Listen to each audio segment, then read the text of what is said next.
நேர்களுக்கு வணக்கம். இன்னைக்கு ஜிடி விசஸ் எல்எஸ்ஜிக்கு மேட்ச். ரெண்டு டீமோட தலையெழுத்தும் தெரிஞ்ச ஒண்ணு. குஜராத் டைட்டன்ஸ் லீகை நம்பர் 1ல முடிச்சிடணும் அப்படின்னு நினைப்பாங்க. எல்எஸ்ஜி பெருமைக்காகவாவது ஒரு வின்னை வாங்கிட்டு போயிடணும் அப்படின்ற ஒரு இடத்துல இருக்காங்க. இன்னைக்கு ஜிடி விசஸ் எல்எஸ்ஜி மேட்சை பத்தி தான் பேச போறோம். நம்ம கூட former state cricketer doctor V V Giri sir இருக்காரு, அவர்கிட்ட பேசலாம். சார் வணக்கம். வணக்கம். புதிய தலைமுறை நேயர்களுக்கு வணக்கம். இது ஜிடி பியூட்டிஃபுல்லாக போயின்னு இருக்காங்க. அவங்க இந்த காம்ப்ளசன்ஸ்னு ஒன்று இருக்குது. அதாவது ஓவராக ஒரு தற்பெருமையில் இருக்கக்கூடாது. எல்லாத்தையும் நம்ம வின் பண்ணிட்டோம், நம்ம தான் சாம்பியன்ஸ்னு இருக்கக்கூடாது. ஏன்னா அது யானைக்கும் அடிசை இருக்கும். அது இல்லாமல் அவங்க கண்டினியூ டு வின் பண்ணணும். அதான் ரொம்ப முக்கியம். இல்லை, அவங்க பாடி லாங்குவேஜில் அந்த மாதிரி தெரியவே இல்லை. தெரியல, அது வர சான்ஸ் இருக்குது. சில பிளேயருக்கு வரும், சின்ன கொஞ்சம் இது பண்ண, அதெல்லாம் இருக்கக்கூடாது. சீரியஸாக தான் விளாடணுது. ஏன்னா அவங்களுக்கு ஒரு வீக் பாயிண்ட் இருக்குது. மிடில் ஆர்டர் பேட் கொஞ்சம் கம்மியாக இருக்குது அவங்களுக்கு. இந்த ஷாருக் கான், வாஷிங்டன் சுந்தர் அந்த இடம் நாட் குட். ஸோ அது கேர்ஃபுல்லாக பார்த்துக்குவாங்க. ஓகே, ஏன்னா அந்த இடத்துல சறுக்கிச்சுனாக்கா ரொம்ப கஷ்டமாயிடும். ஏன்னா ஃபினிஷர்ஸ் டிவேட்டியாக இருக்காரு, அதுக்கு முன்னாடி ஆள் சரியா இல்லை. ஓகே, நான் அந்த இடத்துல இருந்து ஆரம்பிக்கணும்னு நினைக்கிறேன். பார்த்தி பட்டேல் ஒரு 4-5 மேட்சுக்கு முன்னாடியே மிடில் ஆர்டரை பற்றி பேசாரு. எங்களுக்கு டாப் ஆர்டர் 3 பேர் ரொம்ப ரொம்ப சக்ஸஸ்ஃபுல்லாக இருக்காங்க. ஆனால் எங்களுக்கு தெரியும் ஏதாவது ஒரு மேட்ச்ல அவங்க 3 பேருமே கொலாப்ஸ் ஆகலாம் அப்படின்றது. அதனால நாங்கள் மிடில் ஆர்டரை எப்பயுமே ரெடியாகவே வச்சிருக்கோம். ட்ரைனிங் செஷன்ல நெட்ல ஷாருக் கானும் சரி, வாஷிங்டன் சுந்தரும் சரி, அதிகமாக அவங்கள பேட் பண்ண வைக்கிறோம், அதிகமாக பால்ஸ் விளையாட வைக்கிறோம் அப்படின்னு சொல்றாரு. ட்ரைனிங் செஷன்ல, ப்ராக்டிஸ் செஷன்ல நெட்ஸ்ல ஆடுறதுக்கும் கிரவுண்ட்ல ஆடுறதுக்கும் ஏகப்பட்ட வித்தியாசம் இருக்கும் தானே? கண்டிப்பா இருக்கும். And provenly they have not done well. Shahrukh Khan and Washington Sundar compare to the others. 1, 2, 3 அது 3 பண்ணது பிளஸ் ரதர்ஃபோர்ட், இவங்க பண்ணது இவங்க 2 பேர் பண்ணலை. அதனால டேஞ்சர் இஸ் தேர். இன்னொன்று ஃபன்னியான ஒரு ஸ்டாட் என்ன அப்படின்னா, மேலே டாப் ஆர்டர்ல இருக்காங்கல்ல ரூதர்ஃபோர்டு, மற்ற 3 பேர் அவங்க 500 அப்படின்னு அடிச்சிருந்தாங்கன்னா ரூதர்ஃபோர்டு 200 அடிச்சிருக்காரு. அதுக்கப்புறம் 100 ரன் தாண்டினது வாஷிங்டன் சுந்தர் அப்படின்னு நினைக்கிறேன். அதுக்கப்புறம் யாருமே இல்லை 100 ரன் தாண்டலை அப்படின்ற மாதிரி ஒரு 2 மேட்ச் முன்னாடி. அதுக்கு காரணம் அப்கோர்ஸ் பிளேம் பண்ண முடியாது, சான்ஸ் கிடைக்கல. அதுதான் ரீசன். ஏன்னா 1, 2, 3 எல்லாத்தையும் முடிச்சுட்டு இருக்காங்க. பட் இப்போ பட்லர் இல்லை, அதனால அவங்களுக்கு ப்ராப்ளம் இருக்கு. பட் குஷால் மெண்டிஸ் விளையாடுறான்னு தெரியல இன்னைக்கு வர மேட்ச். நாளைக்கு பிளே ஆஃப்ல இல்லை, நாளைக்கு விளையாட வைக்கணும். ஓகே, ஆமா, டெஸ்ட் பண்ணி பார்க்கணும். ஆமா, செட் பண்ணி பார்க்கணும். நாளைக்கு கண்டிப்பா விளையாட வைக்கணும். அவரை நம்பர் 3 இறக்கணும். இறக்கி டெஸ்ட் பண்ணி பார்க்கணும். அண்டு வாஷிங்டன் சுந்தரை முதலே டிசைட் பண்ணணும். நீங்க Washington Sundar as a batsman விளையாடணும். as a bowler he is no good, but batsman விளையாட வைக்கலாம். ஓகே, இன்னொன்று சார், ஷாருக் கான் சொல்றாரு நாங்க எப்பயுமே ரெடியா தான் இருக்கோம் அப்படின்னு சொல்றாரு. அந்த ஒரு கான்ஃபிடன்ட் அவங்களுக்கு இருந்துகிட்டே இருக்குல்ல? இல்ல, அது எல்லாரும் அப்படித்தான் சொல்லுவாங்க. நல்லா சக்க உதப்படுறாங்க சிஎஸ்கே. நேற்று தோனி சொல்றாரு we will learn from mistakes அப்படின்றாரு. எத்தனை தடவை சீசன் முடிய போகுது, we will learn from mistakes. என்ன இருக்கு, டீமே மிஸ்டேக். எனக்கு கவுண்டமணி டைலாக் தான் ஞாபகத்துக்கு வருது. தப்பான ஒரு டைலாக் தான். இனிமே வயசுக்கு வந்தா என்ன வரலாம், அது மாதிரி ஆயிடுச்சு. ஸோ அது மாதிரி பண்ணியா இவங்க ஏதாவது கமெண்ட் அடிப்பாங்க. எல்லா தோக்கரும் அந்த மாதிரி இருப்பாங்க. ஈவன் ரிஷப் பந்த் கூட அப்படிதான் சொல்லிட்டு இருக்காரு. நான் நல்லா பண்ற மாதிரியும் ஏதோ பேட் லக்ல தோத்துட்டா மாதிரி சொல்லிட்டு இருக்காரு. ஓகே, அதெல்லாம் சான்ஸே இல்லை. அண்ட் இன்னைக்கும் எல்எஸ்டி என்ன பண்ண போறாங்கன்னு தெரியல எனக்கு. ஏன்னா அதே பேட்டிங் இருக்கு. 1, 2, 3, 4 நல்ல பேட்டிங்கு. நான் ஊருக்கு போயிட்டான் இவன் மில்லர் நினைச்சாக்க இங்கே தான் இருக்கான். இல்லை, அவர் டிராப்டு லாஸ்ட். அவன் டிராப்டு, அதுதான் ரொம்ப கேவலம். இதோட ஒரு கேவலம் கிடையவே கிடையாது. அவன் என்ன பிளேயர், அவனை போய் டிராப் பண்ணிட்டு வேர்ல்டில் எங்கே வேணா he will walk in to any international side. ஆஸ்திரேலியாவாகட்டும், நியூசிலாண்டு, எங்கே போனாலும் he will walk in. Only Pant can drop in. அந்த மாதிரி ரொம்ப இது கேவலம். இதுக்கெல்லாம் பந்துக்கு இருக்குன்னு நினைக்கிறேன் from the owner. Sai Sudharsan first 6 over ரொம்ப ரொம்ப கண்ட்ரோல்டா நிதானமா ஆடுறாரு. ஓகே, ஆனா அதுக்கடுத்து அவரால் எப்போ லாஃப்ட் ஷாட்ஸ் அடிக்கணுமோ தோணுதோ அவரால் அடிக்க முடியுது அப்படின்னு சொல்றாங்க. இன்னொன்னு என்ன அப்படின்னா, நீங்க வேகன் வீல், அவரோட வேகன் வீல் பாத்தீங்க அப்படின்னா எல்லா பக்கமும் ரன் இருக்கும். ஆமா, அப்படின்னு ஒண்ணு. அதர்வைஸ் அடுத்து கில். இது கொஞ்சம் பெரிய கேள்விதான். நான் பொறுமையாவே. நீங்க சொல்றது கரெக்ட், நான் புரிஞ்சுக்கிறேன், சொல்லுங்க. இன்னொன்னு என்னன்னா, சாய் சுதர்ஷனும் கில்லும் ரிஸ்க் ஃப்ரீ ஆட்டம் ஆடுறாங்க. எல்லாராலையும் ரிஸ்க் ஃப்ரீ ஆட்டம் ஆட முடியும். ஆனா எந்த இடத்துல இவங்க 2 பேரும் சக்சஸ்ஃபுல்லா இருக்காங்க அப்படின்னா, இவங்க 2 பேருக்கிட்டையுமே கிரவுண்ட்ல எந்த பக்கமும் அடிக்க வேண்டிய அந்த ஷார்ட் டெக்னிக் இருக்கு. நிறைய ஷார்ட்ஸ் கையில வச்சிருக்காங்க. அது மட்டும் இல்லாம அவுட் ஆக மாட்டாங்க. எந்த பாலை வந்து அடிக்கணும் அப்படின்றத உங்களுக்கு தெரிஞ்சிருக்கு. இந்த எல்லா விஷயமும் சேர்ந்துதான் இவங்க 2 பேரையும் சக்சஸ்ஃபுல்லா வச்சிருக்கு. நீங்க வேற 2 பிளேயர் இங்க ஆட வைக்கலாம். ஆனா அவங்க வந்து இவ்வளவு தூரம் சக்சஸ்ஃபுல்லா இருப்பாங்களா அப்படின்னா பெரிய கொஸ்டின் மார்க் அப்படின்றாங்க. இதை வந்து ஒரு சிம்பிளா சொல்ல போனாக்க difference between Sehwag and Dravid. ம் அதுதான். ஏன்னா சேவாக் வந்து 2 300 அடிச்சிருக்காரு. ம் ம் டிராவிட் ஒரு 300 கூட அடிக்கல. ஆனா டிராவிட் வந்து கன்சிஸ்டண்டா 200 200 100 200 அடிச்சுட்டே இருப்பார். ம். சேவாக் அப்படி இல்லை. 5-0 2 300 மறுபடியும் 5-0 அப்படி அடிப்பார். ம் இதுதான் ப்ராப்ளம். ஏன்னா சேவாக் வந்து ரிஸ்க் கேம், ம் ம் ஃபுல் ஆஃப் ரிஸ்க் அவர் கேமு. வேற டிராவிட் வந்து 99% நோ ரிஸ்க் ம் அப்படி சொல்லலாம். அதே மாதிரி Sai Sudharsan almost 95% to 99% no risk. ம் அவர் வந்து தலையை குஞ்சு விளையாடுறாரு. அது ஒன்று போதும். நீங்கள் நல்லா பார்த்தீங்கன்னாக்கா இப்படி விளையாடுறதே கிடையாது. இப்படி தான் விளையாடுறாரு அவர். அதனால பாலை வந்து he make sure ball after hitting pictures immediately. ம் ம் எல்லாம் கிரவுண்ட் ஷாட். இந்த கிரவுண்ட் ஷாட்னால என்ன ஆகுது, is able to find the gap. அது வந்து எக்ஸ்ட்ராடினரி டேலண்ட். ம் அதாவது நீங்கள் என்ன பண்ணுவாங்க, டெண்டுல்கருக்கு அந்த இது உண்டு. அடிக்க போயிடுவார். போயிட்டு பாலை மீட் பண்ணுற சமயத்தில் ஒரு மேப் இருக்கும் அவருக்கு, ஃபீல்டர் எங்கே இருக்கான்னு சொல்லிட்டு. ஸோ இந்த இடத்துல இருக்கானா இப்படி திருப்புவார் பேட்டை. அவனுக்கு லெஃப்டில் கேப் இருக்கும், அந்த கேப்பில் அடிப்பார். இது வந்து பெரிய பிளேயர் தான் பண்ண முடியும். அது வந்து சாய் சுதர்ஷன் இருக்குது. ம் அவன் அடிக்கிற ஷாட்லாம் 4-4 போகுது. 2 ஃபீல்டர் நடுவில் தான் போகுது. ஃபீல்டர் கையில் போகவே மாட்டேங்குது. 1 செகண்ட் வந்து ஏரில் அடிக்காதனால கவலையே பட வேணாம். அவுட் ஆகிற சான்ஸே இல்லை. எல்லாமே கிரவுண்ட் ஷாட். ம் ஸோ ஒரே சான்ஸு போல்டு எல்பிடபிள். ம் அதை நீ பார்த்து விளையாட்டனா ஒன்றுமே இல்லை. ஏன்னா பேசிக்கலி ஏரில் அடித்தா தானே உங்களுக்கு ப்ராப்ளமே. அதனால தானே இன்றைக்கி எல்லாருமே அவுட் ஆகிறாங்க. எஸ்பெஷலி பவர் பிளேயில் வந்து எல்லோரும் ஏரில் அடிக்க போய் தான் அவுட் ஆகிறாங்க. அதே மாதிரி ஸ்லாக் ஓவர்ஸ்லையும் எல்லாம் ஏரில் அடிக்க போய் தான் அவுட் ஆகிறாங்க. ஏரில் அடிக்கலைன்னா ஒன்றுமே கிடையாது. ம் அண்ட் கிரவுண்ட் ஷாட்டில் is able to score 200 strike rate. ம் அதுதான் பியூட்டி. அந்த கிரவுண்ட் ஷாட்டில் யூஸ்வலாக 200 வராது, 100 மேலே வராது. ம் ம் அது பண்ணுறது தான் பெரிய விஷயம். அடுத்து சார் கேப்டன் கில் பேட்ஸ்மேனா ஓகே, கேப்டனா கில் வந்து லாஸ்ட் சீசனுக்கும் இந்த சீசனுக்கும் ரொம்ப எவால்வ் ஆயிருக்காரு அப்படின்னு ஒன்று. ஷாருக் கான் என்ன சொல்றாருன்னா, அவர் வந்து ரொம்ப ஓப்பன் மைண்டடா இருக்காரு. நீங்க யாரு வேணா அவர்கிட்ட போய் ஒரு சஜஷன் சொல்ல முடியும், மற்ற டீம் கேப்டன்ஸ் கிட்ட இல்லாதது இது அப்படின்றாரு. அது நமக்கு இங்கேருந்து தெரியல. ஒருவேளை அவர் சொல்றது உண்மையா இருக்கலாம். Right, agreed. பட் அவர் வந்து நாட் ஒரு மாதிரி கூல் கேப்டன் சொல்ல முடியாது. ஓகே. ஏன்னா is arguing with umpires a lot. ஆமா. அது என்னன்னா ரிஃப்ளெக்ஷன் என்னன்னாக்க ஃபேர் பிளேல லாஸ்ட் இருக்கு. ம் எது குஜராத் ஃபேர் பிளேல லாஸ்ட் இருக்கு. சிஎஸ்கே ஃபர்ஸ்ட் இருக்கு. ம் அதாவது அப்பீல் வந்து லாங் அப்பீல் பண்ணாலே உங்களுக்கு மார்க் குறையும். ஃபார் எக்ஸாம்பிள் அவுசேட் அப்படின்னு கேட்டாங்க, அவுசேட் 3 தடவை கேட்டானாக்கா மார்க் குறைஞ்சிரும். ஃபேர் பிளேயில் மார்க் குறைஞ்சிரும். இதுதான் கணக்கு. ஸோ நான் நினைக்கிறேன் சிஎஸ்கேல வந்து அப்பீலே பண்ண மாட்டாங்க. நீ அவுட்டு கொடுக்குவானா ஒன்றும் வேணாம், எனக்கு ஃபேர் பிளேயில் நம்பர் 1 பிளேஸ் கொடுத்துரு அப்படின்னு சொல்லிடுறாங்க போல இருக்கு. அந்த மாதிரி இருக்குது. வேற இவங்க வந்து ஆர்கியூ பண்ணிருக்காரு நிறையா. கில் 2-3 இடத்துல ஆர்கியூ பண்ணிருக்காரு. அதனால வந்து அவர் வந்து டீம் மேன் மாதிரி இருக்காரு. பார்க்கறதுக்கு அப்படிதான் தெரியுது. பட் என்ன ஒரு ப்ராப்ளம்னாக்க இந்த டீமுக்கு is doing a good job. But Indian டீமில் வித் சீனியர்ஸ் இன்சைட் அவர் என்ன பண்ணுவார்னு தெரியல. அவருக்கு வந்து கேப்டன் வந்து என்னை பொறுத்த வரைக்கும் 90% அவர் தான் இந்தியன் டீமுக்கு.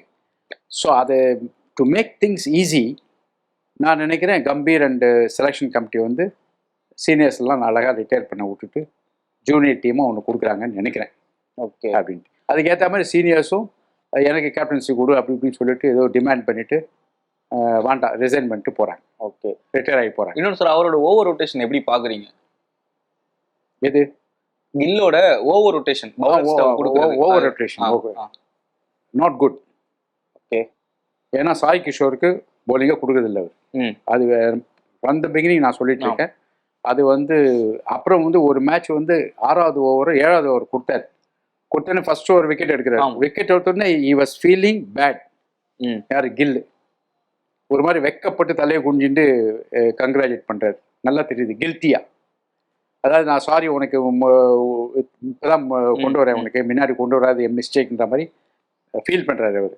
அது கண்டிப்பாக வந்து அவர் வந்து ஓவர் ரொட்டேஷன் சரியாக பண்ணல. இன்னொன்று சார், இந்த சீசன் வந்து அந்த லெஃப்ட் ஆர்ம் பேட்டர்ஸ்க்கு லெஃப்ட் ஆர்ம் ஸ்பின்னர் பவுல் போட்டால் விக்கெட் விழாது, அதிகமா ரன்ஸ் கொடுப்பாங்க அப்படின்னு ஒரு தியரி இருக்குல்ல. இந்த சீசன் வந்து அது உடஞ்சிருச்சு. நிறைய லெஃப்ட் ஆர்ம் ஸ்பின்னர்ஸ் தான் வந்து லெஃப்ட் ஆர்ம் பேட்டர்ஸ் வந்து அவுட் ஆகி ஒரே காரணம் வந்து people like Sai Kishore and Santner. இவங்க எக்ஸ்ட்ராடினரி பவுலர்ஸ். இப்போ இன்னைக்கு சாண்ட்னர் போட்டாரு, எந்த லெஃப்ட் ஆர்ம் பவுலர் பேட்ஸ்மேனும் அடிக்க முடியல அவரை. எதுக்கு சொல்ல வரேன்னா அவருக்கு அதுக்கு மேலாம் பார்த்துருக்காரு அவர். இதெல்லாம் ஒண்ணுமே இல்லை. அதே மாதிரி சாய் கிஷோர் வந்து லெஃப்ட் ஹேண்ட்ல கேரம் பால் போடுறாரு. இது வந்து எந்த பேட்ஸ்மேனும் எதிர்பார்த்து கூட மாட்டான். ஓகே. ரைட் ஹேண்ட் அஸ்வின் போடுறான், தீக்ஷனா போடுறானாக்கா அர்த்தம் இருக்கு. லெஃப்ட்ல போட்டானாக்கா என்ன பண்றதுனே தெரியாது அவருக்கு. ஐ மீன் நீ யோசிச்சு பாருங்க, நீங்க வந்து நெட்ஸ்ல யாராவது அந்த மாதிரி போட்டாதான் உங்களுக்கு ப்ராக்டிஸ் பண்ண முடியும். ஸோ அந்த மாதிரி போல் இந்தியாவிலே கிடையாது. ஸ்ட்ரைட்டாகவே சாய் கிஷோர் போடுறாரு. அது கூட நேற்று காமெண்டேட்டர் சொன்னார் முந்தானத்துக்கு. சாய் கிஷோர் வந்து he is able to bowl left arm carrom ball அப்படின்னு சொன்னார். ஸோ அதெல்லாம் பெரிய விஷயம்தான்.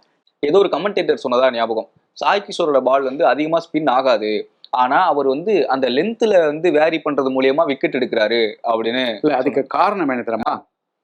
If you want turn spin the ball, spin நிறையா பண்ணாக்க பால் வந்து டேர்ன் ஆகும். அந்த ஸ்பின் பண்ணுறதுக்கு you have to give a loop. இப்படி ஃப்ளாட்டாக போட்டு ஸ்பின் பண்ண முடியாது. இப்படி போட்டாக்க ஜடேஜா அக்ஷர் பட்டேல் போடுற மாதிரி ஆகும், டேர்னே ஆகாது, ஸ்ட்ரைட்டாக போகும். நீங்கள் இந்த லூப் கொடுக்கணும். யார் கொடுக்குறாரு? நம்ம குல்தீப் யாதவ், சஹல். அந்த லூப் அப்படி கொடுத்தாதான் பால் வந்து பிச்சான கூட ஸ்பின் ஆகும். இன்னைக்கு விப்ராஜ் போட்டார், அந்த சாண்ட்னர் ஒரு அழகாக லூப் போடுறாரு. ஸோ அந்த லூப் வந்து இவரால் போட முடியாது. ஏன்னாக்கா இவர் வந்து 9 அடியில் கை இருக்கு. அதில் லூப் போட்டால் எல்லாம் ஃபுல் டாஸ் ஆகிடும். ஸோ அவர் இறக்கி தான் போடணும். லோயர் ட்ரெஜெக்டரின்னு பேர் இதுக்கு. ஸோ இப்படி வந்து இங்கேருந்து வந்து சருன்னு இறக்கணும் பாலை. அதுதான் பண்ணுவானும். அப்படி தான் பண்ணுறாரு அவர். அது வேற வழி கிடையாது. அவர் ஹைட்டுக்கு அந்த மாதிரி தான் போட முடியும். அது ஒரு பெரிய அட்வான்டேஜ். அது சாண்ட்னர் தான் tall bowler, but still able to flight the ball. அவர் ஏன்னா சைடில் ஃப்ளைட் பண்ணுறாரு. இப்படி மேலே ஃப்ளைட் பண்ணால் தான் ஃபுல் டாஸ் ஆகும். இப்படி சைடில் ஃப்ளைட் பண்ணால் இப்படி போயிட்டு பால் வந்து அப்படி காலில் பிச்சை மறுபடியும் டர்ன் ஆகி போகுது.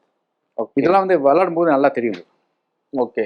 அவரோட லிமிடேஷன்ஸும் அவருக்கு தெரியும் அப்படின்னு சொல்றாங்க. வேணா இப்ப நீங்க சொன்னதை வந்து அவர் லிமிடேஷனா எடுத்து அந்த பால் போட முடியும். ஆமாம். சி தமிழ்நாடு டீம்ல 2-3 லெஃப்ட் ஹேண்ட் ஸ்பின்னர்ஸ் இருக்காங்க, நான் பார்த்துருக்கேன். அவங்களாம் வந்து short, they give a loop, they turn more, they to everything. But இவருக்கு வந்து இறக்கி அடிச்சு தான் போடுவார். அதான் அவரோட ஃபோர்த். ஓகே, அது தெரியும் அவருக்கு, வேற வழி கிடையாது. ரவி சாஸ்திரி இதே problem. Ravi Shastri was left arm spinner, but very tall. அதனால் அவர் வந்து இப்படி ஃப்ளைட் பண்ணாருனாக்க பேட்ஸ்மேன் வாக்கின் பண்ணி வெளியே வந்து ஃபுல் டாஸ் மீட் பண்ணுவான். அதான் ப்ராப்ளம். ஓகே. இந்த சீசன்ல ஜிடிக்கு இன்னொரு மேட்ச் வினரா இருந்தது பிரசித் கிருஷ்ணா. அவரை பத்தி நிறைய பேசிட்டோம். அது நான் சொல்ல மிஸ் பண்ணிட்டேன் முதல்லயே. கில்லுக்கு நீங்க சொன்னீங்க இல்லையா, கில்லோட மெயின் பெர்ஃபார்மன்ஸ் வந்து சாய் சுதர்ஷன், பிரசித் கிருஷ்ணா. இந்த மாதிரி 2 பிளேயர் மற்ற கேப்டனுக்கு இருந்தானாக்க கவலையே படவானாம்.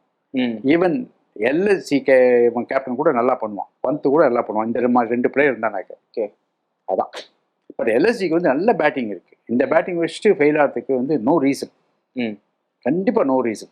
அங்க எல்எஸ்ஜி பேட்டிங் தான் வரேன். பூரன் வந்து எப்போ ரன் அடிக்க ஸ்டாப் பண்ணாரோ அன்னைக்கு எல்எஸ்ஜி வந்து தோத்துக்கிட்டே இருந்தாங்க. அன்னையில இருந்து தோத்துக்கிட்டே இருக்காங்க. ஓவரா டிபெண்ட் பண்ணிட்டாங்களா பூரனை? இல்ல, போன மேட்ச் அடிச்சாரு, நல்லா அடிச்சாரு பூரான். பட் பூரான் வந்து ஏன் அடிக்கலனாக்க அதுக்கு ஒரு ரீசன் இருக்கு. முதல் 2 பேர் காய்ச்சிடுறாங்க போட்டு. இவர் வந்து எக்ஸ்ட்ராடினரி ஏதாவது ட்ரை பண்ணி அவுட் ஆகிட்டு போயிடுறாரு. ஓகே, அதாவது என்னன்னாக்க இவர் அந்த அர்ஜென்ட் அதை எல்லா பாலும் 6 அடிக்கணும் ட்ரை பண்றாரு, அதில் அவுட் ஆகிட்டு போறாரு. ஏன்னா முதல்ல வந்து கிரேட் ஷாட் கொடுத்துட்றாங்க, அதை அப்படியே கண்டினியூ பண்ணணும் பார்க்குறேன். ஓகே, அதான் கரெக்டு. அது வந்து நாட் நெசசரி. நீ வந்து செட்டில் ஆகிறதுக்கு கொஞ்சம் டைம் ஆகும். எந்த பேட்ஸ்மேனும் அந்த மாதிரி ஆகும். ஸோ அந்த டைலமால அவர் மாட்டிக்கிறாரு. அவர் ஒன்று. 2வது வந்து இவர் பேட்டிங் வரும்போது 2 ஓப்பனர்ஸ் அவுட் ஆயிடுறாங்க. பந்த் அவுட் ஆயிடுறாரு. அந்த ப்ரெஷர்லையும் இவரும் அதனால வந்து இவருக்கு வந்து என்ன பண்ணுறதுன்னு தெரியல, அடிக்கதான் வேணாமான்னு தெரியல. அதான் ப்ராப்ளம். ஏன்னா இவர் நேச்சுரல் ஹிட்டர். இவர் என்ன கேட்டால் பூரான ஓப்பனிங்கே அனுப்பிச்சிடலாம். ஏன்னா இந்த ப்ரெஷர்லாம் இல்லாமல் மார்க்ரம வந்து டமால் அடிச்சுட்டு இருப்பாரு. மார்க்ரம இறக்கிட்டு இவர் ஓப்பனிங் அனுப்பிச்சிடலாம். புரியுதா நான் சொல்றது? ஏன்னா அந்த மாதிரி ஒரு டைலமா வந்துச்சுன்னா பூரான ஓப்பனிங் அனுப்பிச்சிடலாம். ஓகே. பண்ட் நம்ம ஆரம்பத்தில் சொன்னோம் ஓவர் ரேட்டட் பிளேயர். கரெக்டாக நீங்கள் பாயிண்ட் அவுட் பண்ணாங்க. இப்போ அதுதான் இப்போ ஃபைனலி இந்தியா ஃபுல்லாக பேசுகிறாங்க.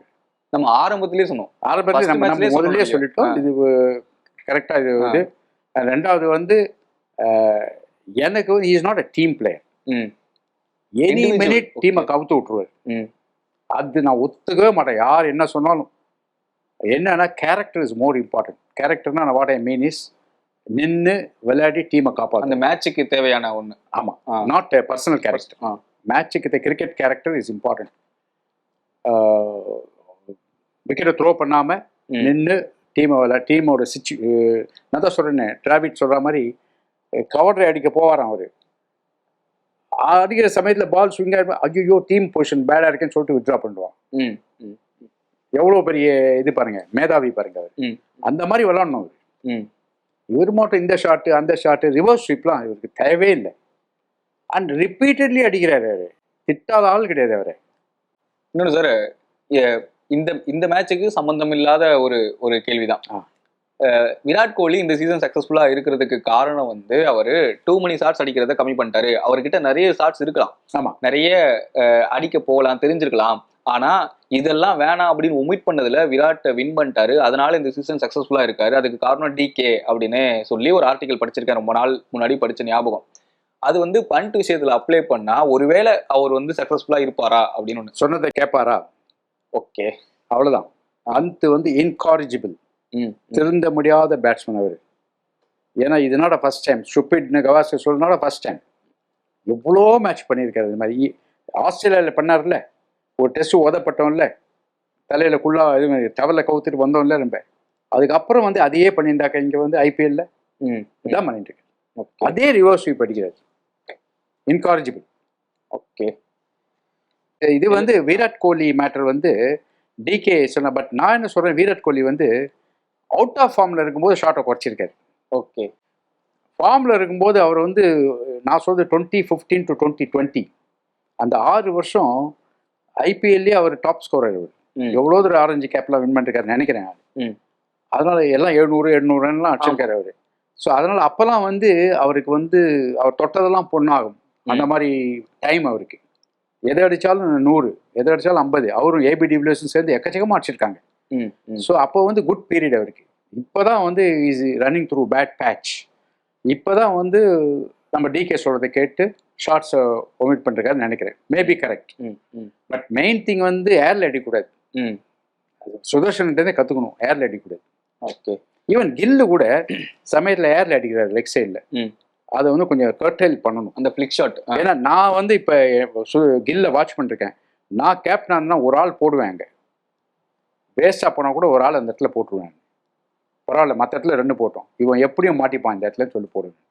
ஏன்னா அந்த ஷார்ட் ஆம் புல் ஒன்று அடிக்கிற ஏர்ல. ஓகே, இன்னொன்று சார், எல்எஸ்ஜி பவுலர்ஸ் இந்த சீசன் அவங்களுக்கு சொல்லிக்கிற மாதிரியா இல்லை, இந்த சீசன் அவங்க கோட்டை விட்டதே அவங்க பவுலர்லால தான் அப்படின்னு எனக்கு ஒன்று இருக்கு. இன்னைக்கு மேட்ச்ல அவங்க நார்மலாவே விக்கெட் விட மாட்டாங்க. இவங்க விக்கெட் எடுக்கிறதோ பேட்ஸ்மேன் செய்யற தப்புனால தான் எல்எஸ்ஜி பவுலர்ஸே விக்கெட் எடுக்கிறாங்க. ஸோ இந்த விக்கெட்டே எடுக்காம 20 ஓவர் கம்ப்ளீட் பண்ணிடுவாங்க ஜிடி பேட்டர்ஸ் அப்படின்ற மாதிரி எனக்கு தோணுது. நீங்க சொல்றது ரொம்ப கரெக்ட். ஏன்னா விக்கெட் எடுக்கிற ஒரு பாலரும் இல்லை இந்த மேட்ச். இல்ல, அவங்க விக்கெட் எடுத்தாலும் பேட்ஸ்மேன் தப்புனால விக்கெட் எடுக்கிற ஒரு பாலரும் இல்லை, கிடையாது. ரத்தியை பேன் பண்ணிட்டாங்க தெரியுமா? ஆமா, அதனால அவர் கிடையாது இந்த மேட்ச். ஸோ இப்போ பாலரே கிடையாது அங்கே. இப்போ எனக்கு என்ன பயம்னாக்க, எங்காவது ரவி பிஷ்டா வந்து செஞ்சுரி போட்டுற போறவனும் பயம், 4 ஓவரில் 100 ரன் கொடுத்துட போறவனும் பயம். அவ்வளோ மட்டமா போடுறாரு. ஓகே, ஓவராலா இன்னைக்கு மேட்ச் ஜிடி சுப்பீரியர் சைட், பேச்சே கிடையாது. அந்த காம்ப்ளசன்ஸ் இல்லாமல் விளையாடாது. But LSG batting is always dangerous. Okay, 1, 2, 3 அவங்க வேற லெவல் அவங்க. ஸோ அந்த பேட்டிங்கில் மிராக்கிள்ஸ் கேன் ஹேப்பன். நான் சொன்னேன் தெரியுமா, T20 வந்து unpredictable format. Because 1 or 2 hours can change the match. இன்னைக்கு ஆச்சு அது கடைசி 2 ஓவரில் ஃபர்ஸ்ட் இன்னிங்ஸ் 19-20. ஓகே, 2 ஓவரும் ஆச்சு. பேட் போலிங், மேட்ச் போச்சு, கை விட்டு. அவ்வளோதான். ஓகே, அகமதாபாத்தில் நடக்குது. அந்த பிட்ச் எப்படி ரெஸ்பாண்ட் பண்ண போகுது? பிட்ச் இந்த பேட்டிங் தான் ஒன்றும் இருக்காது. இவங்க எதுவும் மேனிப்புலேட் பண்ண மாட்டாங்க. அது இன்னைக்கு பண்ண மாதிரி டேர்னிங் ட்ராக்லாம் போட மாட்டாங்க. அதெல்லாம் வந்து குஜராத்தில் வந்து அலோவ் பண்ண கூட மாட்டாங்க. இந்த கிரவுண்ட்ஸ்மேன்லாம் ரொம்ப ஸ்ட்ரிக்டாக இருப்பாங்க. மும்பையில் தான் வந்து ரோஹித் சர்மா, ஹார்திக் பாண்டியா சொன்னால் பயந்துன்னு கேட்பான் கிரவுண்ட்ஸ்மேன். கல்கட்டாவும் சரி, அஹமதாபாத் எல்லாம் கேட்க மாட்டாங்க. ஓகே, ஓகே சார், மீண்டும் சந்திக்கலாம். சரி.